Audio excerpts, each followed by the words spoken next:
up? It is Logan Lawson here with another Gear and Beer audio review for you. Obviously this one is a little bit different as it is a video review.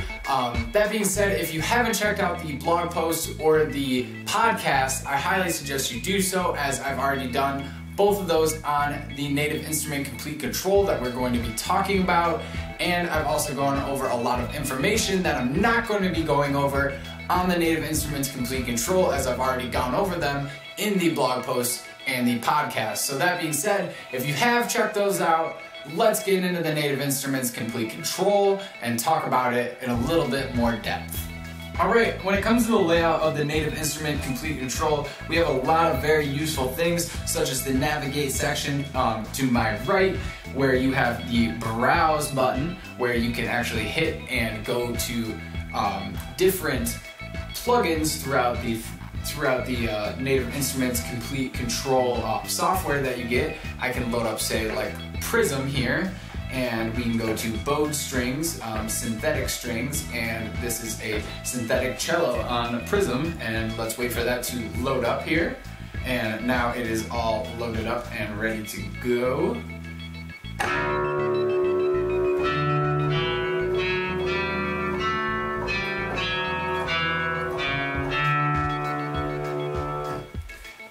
So, very cool, very easy to use. You can actually see on this, we have an up and down on the preset button. So if we go to down, we can just go straight to the next preset.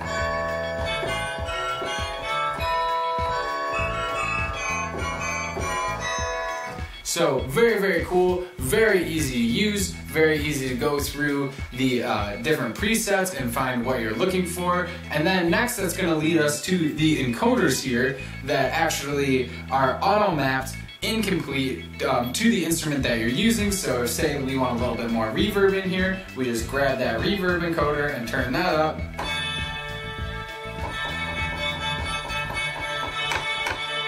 So, you know, very easy to use. Echo, flanger, filter. So very, very easy to use, very easy to shape the sounds to then make the parameters exactly what you're looking for, and just spending less time finding those sounds and making those sounds and more time writing the music, which obviously is so much advantage over many keyboards out there. Then going over from the encoders, we have what we call scale and arc modes that also are only unlocked in the Complete Kontrol. So if we go shift and scale mode, then we can operate scales. So I can change from a D scale to, let's say, E major scale.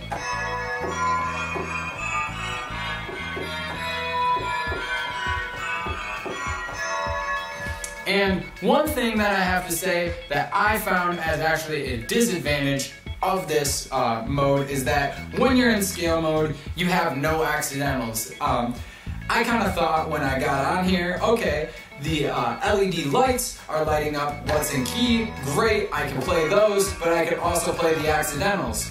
But I found out that the accidentals actually move up or down depending on where you're going. And you cannot actually play accidental notes on this keyboard when you're in scale mode, which I found as kind of a little bit of a letdown, but it is what it is. So let's go on to chord mode, and you can actually set on harmonic chords, and right now I have it set to 1, 3, 5. So now when I hold a note, it is going to play a 1, 3, 5 chord. It also has 1, 4, 5. And it also has a 1, 3, 5, 7, which is very, very cool. And if you use the chord mode with arc mode, if I can go and select arc mode and then up, down, and turn arc mode on, it'll actually use those chord notes to for the notes for the arpeggiator. So it's actually very, very useful in tandem with each other.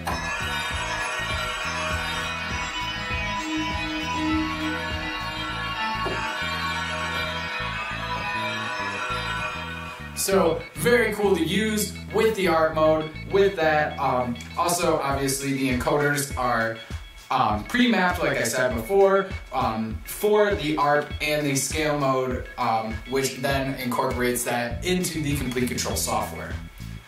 Below the perform section, we have the transport, which is great for loop, rewind, fast forward, play, record, stop, which is obviously great if you're not trying to use the mouse or keyboard to then start your recordings. You can do that straight from the keyboard itself, which is obviously going to help on workflow. So let's go on to the next section of the keyboard, which is the transpose section. And the transpose section is really, really great because obviously you do have the octave down and up, as well as touch, mod wheel, and pitch bend wheel. Well, I mean, obviously it's not a wheel because it is a touch sensor. One of my favorite things about this is, let me turn off the ARP mode here, please. There we go. And one of the things that I found really cool that's a little different is because you can actually, you can bend the notes up, but you can also touch bend the notes up where it will jump to however much you have the pitch bend set for.